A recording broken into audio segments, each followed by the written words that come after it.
On the very day the NFL announces that Minnesota is getting a Super Bowl, there's a whole nother headline going on, and this one could be a big headache for the National Football League. Players, former players suing the league, claim the NFL put profits ahead of health. Players say the NFL illegally gave them powerful painkillers to mask serious injuries just to keep them on the field. Some football legends are even joining the suit, including Super Bowl winning quarterback Jim McMahon and Hall of Famer Richard Dent from that famous Chicago Bears team.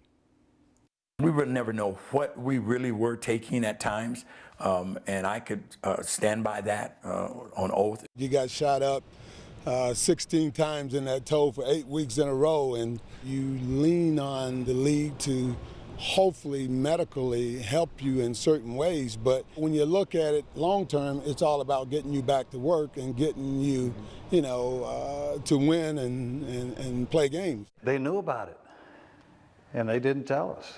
That's just like flat out lying to you. All right, Jimmy.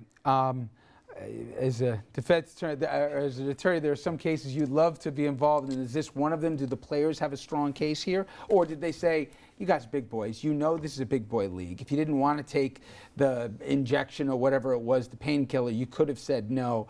You knew the risks that go along with putting on a uniform. And then I lose my contract, I lose my livelihood. I'm not playing anymore. It's the only thing I need to do. He's already getting in on the class action suit. Yeah, go ahead. Yeah. It's an abomination. I mean, and there's no difference from the concussion lawsuit, in my view, than this. You are telling players that you know are hurt to take illegal pain medication or even legal pain medication in order to throw them back. Probably queuing up to get injected with. That's right. That's right. In order to put them back out there and put them not only in harm's way. Reminds me of thoroughbred horse racing. Yes. Yes, so I think it's a major problem. Doug, one of the players, in fact, Jim McMahon, who we just heard from, said that with all the painkillers that he was taking week after week here, including a broken neck that he had, that he was taking the medication to keep him on the field, he said that he developed an addiction to Percocet, I think popping 6 to 8 to 10 a day.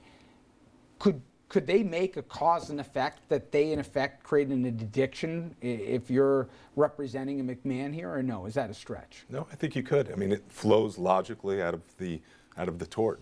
I mean, they did something wrong. It's his pain and suffering, his life afterwards.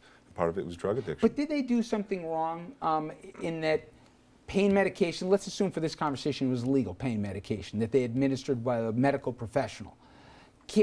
If it wasn't illegal and the player agreed to it, how much of a medical knowledge does a player need to have, and how much of a formal approval does he have to have for the injection to go into the knee, the shoulder, whatever the body part might be? Well, the reality is if they were acting properly, and if they were supervising him and he became addicted, well, maybe there would be a question about whether they were acting properly and this just happened. But the allegation is that they were overseeing this conduct and this happened and it was wrong. And therefore, the pain and suffering afterwards is part of it. It makes sense. Can I speak as yes, a mother you here? may. Yes, I want to speak as a mother. I think the bigger picture for this is about whether or not that many more parents are going to have their kids play football. Oh, and we've already seen, to your end, Judge, that we've seen a drop-off in youth participation. We've already seen in some of the tackle leagues, the Pop Warner, they've gone the way of either flag football, but participation way down. But viewership and revenue for the pro leagues. That's different. The gladiators will still be in the ring. But in terms of the kind of bringing up your kids to enjoy football and play football, I think as parents, a lot of them are going to shy away because the evidence is in. Right. Your brain Absolutely. is your most important organ. You screw that up, what have you got?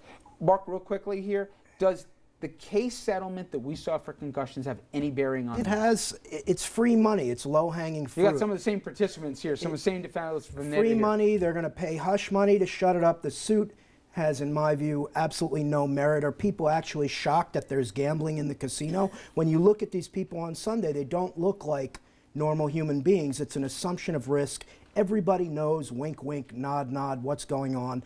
Athletes want to play. Wait, time. There's an assumption of risk. Yeah. You got two huge people running each other at 20 miles an hour. However, when you go to the sideline or you go into the locker room, shouldn't there be an assumption that the trainer is looking out for your health's best interest? Why are the two things mutually exclusive? Sandy Koufax would have pitched in the 1960s until his arm fell off. He would have done anything to get back in there. He pitched on 3 days rest. These athletes, when they were making the Super Bowl shuffle video back in 1985, they weren't thinking about staying out of the game. An athlete wants to get back in, and I guarantee you, these were eager participants in it. The Does that make Hippocratic it Oath right? says do no harm. Can you argue here, though, that these docs did harm? I don't know. I don't know what the right. doctors did and what they didn't. I want to save some time for this next segment. When we come back here, we're going to get into a whole bunch of things, including how the feds are probing sex assaults. And Jimmy Kasouras' better half here, very involved in this issue about looking into it. Doug's got something to say about the Credit Suisse settlement and annoying whether or not it's a federal crime. And we'll also talk about judges. A lot to cram into. Stay with us. We'll be right back.